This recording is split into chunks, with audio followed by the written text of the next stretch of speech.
परमेश्वर का धन्यवाद हो। उस परमेश्वर ने हमें जीवित रखा।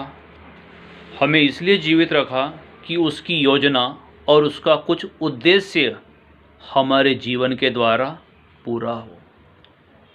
मैं एक बात बाइबल से कहना चाहता हूँ। आज जो हमारा विषय है, प्रार्थना न करना यह पाप है। हम मसीहों के लिए, जितनों ने उसके नाम से बपतिस्मा लिया, अगर वह प्रार्थना ना करते हैं तो उनके लिए पाप है। इस पाप को मैं बोलना चाहता हूँ कि शैतान ने जब पाप किया तो सर्प के शरीर का इस्तेमाल किया। परमेश्वर को जब अपना कार्य करना है, परमेश्वर सर्वसामर्थी है, वो चाहे तो सब कुछ कर सकता है, लेकिन वो अपने वचन में बंधा हुआ है। वचन में बंधा होने के कारण नए नियम के अनुसार प्रभु यीशु मसीह के रूप में इस पृथ्वी पर आए। वो प्रभु होने पर भी उन्होंने बहुत प्रार्थनाएं की। बाइबल बताता है कि हमारा शरीर पवित्र आत्मा का मंदिर है। उस मंदिर में उसका बनाने वाला स्वामी रहता है, अर्थात परमेश्वर रहता है। बाइबल में लिखा है कि यदि कोई इस मंदिर का नाश करे तो परमेश्वर उसका ही नाश कर डालेगा। जैसे परमेश्वर को कार्य करने के लिए आपका और मेरा शरीर चाहिए, वैसे ही शैतान को काम करने के लिए भी मनुष्य का शरीर चाहिए। आज शैतान मनुष्य के शरीरों में होकर काम करता है। वो इस प्रकार से करता है, टोटके टोने करवाता है, तांत्रिक काम कराता है, टोने करवाता है, पियक्कड़ों के रूप में वो काम करता है, घर में अशांति लाता है। ये शैतान का कार्य है। लेकिन यदि उसको हराना है तो हमें प्रार्थना करना अवश्य है। यदि हम प्रार्थना नहीं करते तो ये शैतान हम पर प्रबल होगा। इवन बाइबल में लिखा है, पहला शमूएल उसका 12वां अध्याय उसके 23 वचन में, फिर यह मुझसे दूर हो कि मैं तुम्हारे लिए प्रार्थना करना छोड़कर यहोवा के विरुद्ध पापी ठहरूं। मैं तो तुम्हें अच्छा और सीधा मार्ग दिखाता हूँ। परमेश्वर के दास ने कहा कि यदि वो प्रार्थना नहीं करता तो प्रार्थना न करने के कारण वो परमेश्वर यहोवा की नज़र में पापी ठहरता है। हम और आप प्रार्थना करते हैं और अपने प्रार्थना के उत्तर के लिए परमेश्वर का इंतजार भी करते हैं। मैं कहना ये चाहता हूँ कि हम और आप अपनी प्रार्थना निवेदन अलग अलग लोगों को देते हैं। इवन कुछ लोग मुझे भी प्रार्थना भेजते हैं। मैं बोलना चाहता हूँ कि आप जो प्रार्थना करते हो, मैं भी वही प्रार्थना करता हूँ। प्रार्थना यानी होता है हमारा लिखा हुआ पत्र परमेश्वर को भेजना। उस पत्र पर यीशु मसीह के हस्ताक्षर, यीशु मसीह का लहू जब लगाया जाता है तो उसके बाद में उस प्रार्थना का हमें उत्तर मिलता है और परमेश्वर के दूत हमें प्रार्थना का उत्तर देते हैं। तो हम जब प्रार्थना करते हैं तो प्रभु में हम बलवंत होते जाते हैं।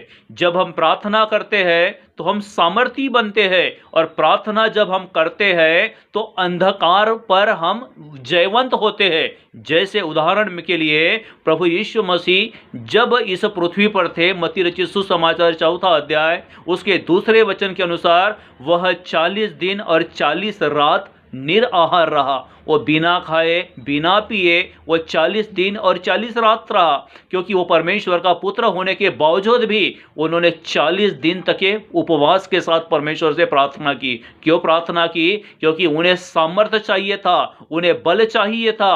और भी बाइबल में लिखा है, क्योंकि वह परमेश्वर होने के बावजूद भी अपने वचन के प्रति वो प्रतिबद्ध था, इसीलिए वो उन्होंने प्रार्थना किए। अपना अधिक से अधिक समय उन्होंने प्रार्थना में बिताए और प्रार्थना के पश्चात उन्होंने अपने कार्य को शुरुआत किए। परमेश्वर के पुत्र का कार्य था कि अपना क्रिश्चियनिटी इस देश के अंदर फैलाना नहीं, लेकिन परमेश्वर के स्वर्ग के राज्य का उनका प्रचार करना, ये उनका वहाँ पर कार्य था। प्रभु यीशु मसीह ने अकेले रहकर अधिक से अधिक प्रार्थना की। परमेश्वर के पुत्र प्रभु यीशु मसीह ने संगति के साथ नहीं, वो अलग बैठकर परमेश्वर से कई कई जगह लिखा है कि सारी रात उन्होंने प्रार्थना किए। भोर को उठकर वो प्रार्थना करते थे, क्योंकि प्रार्थना उन्हें सामर्थ्य देता था, प्रार्थना उन्हें शक्ति देती थी। और प्रार्थना में जो कुछ वो करते थे और जब लोगों के बीच में जाकर वो कार्य करते थे तो वो कार्य प्रभावशाली प्रकट होते थे।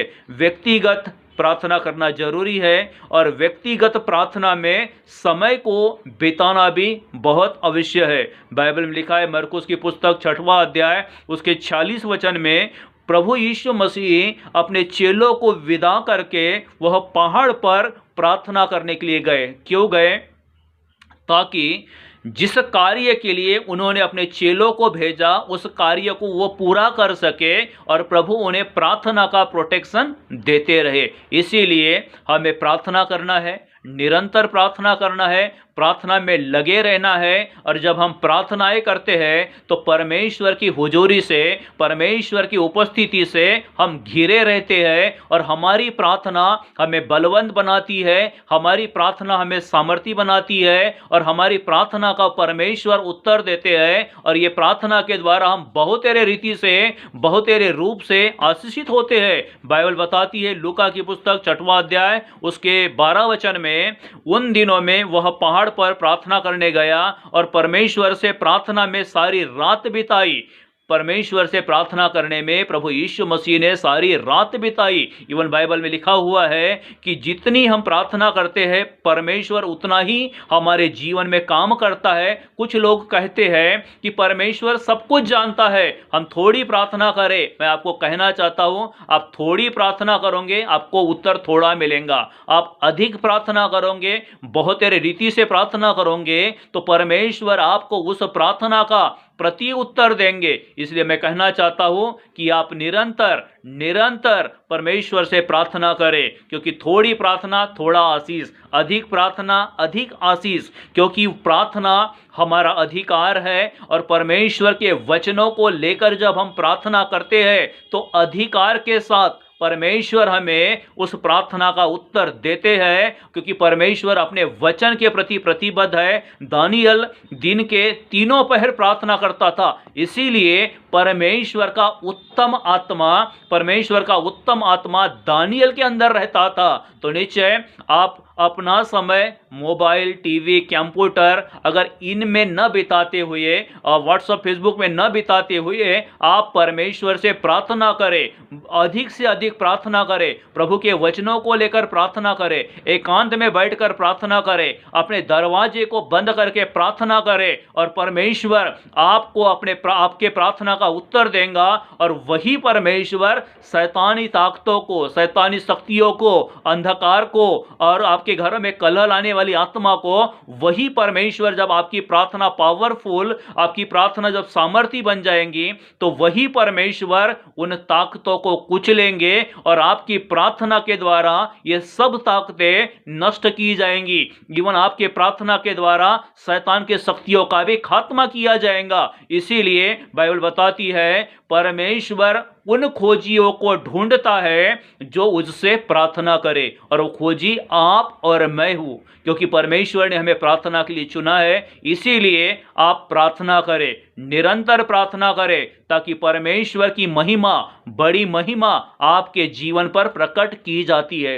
रोमी 8:26 में लिखा है कि हमें नहीं पता, हम नहीं जानते कि हमें किस रीति से प्रार्थना करना है, लेकिन वो परमेश्वर का पवित्र आत्मा आप पर आएगा, और वो परमेश्वर का पवित्र आत्मा जब आप पर आएगा तो आपसे वही परमेश्वर का आत्मा आहे भर भर के आंसुओं के साथ में रोते बिलखते हुए आपसे प्रार्थना करवाएगा। निश्चय उस अभिषेक को आप अपने ऊपर रिसीव करें, परमेश्वर के उस अभिषेक को रिसीव करें, प्रार्थना के अभिषेक को परमेश्वर से आप मांग ले, और जो जो आप प्रार्थना करोगे परमेश्वर आपकी प्रार्थना का प्रति उत्तर देगा। और प्रार्थना यानी परमेश्वर को पत्र लिखना, आप परमेश्वर से प्रार्थना करिए, परमेश्वर को आप पत्र लिखिए, उस पत्र पर यीशु की लहू की मोहर, यीशु का जब सिग्नेचर हो जाता है तो निश्चय आपको अपनी प्रार्थना का उत्तर मिलता है। इसीलिए अपने समय को व्यर्थ न गवाए, अपने परिवार के लिए, अपने लोगों के लिए, अपने बच्चों के लिए दिन और रात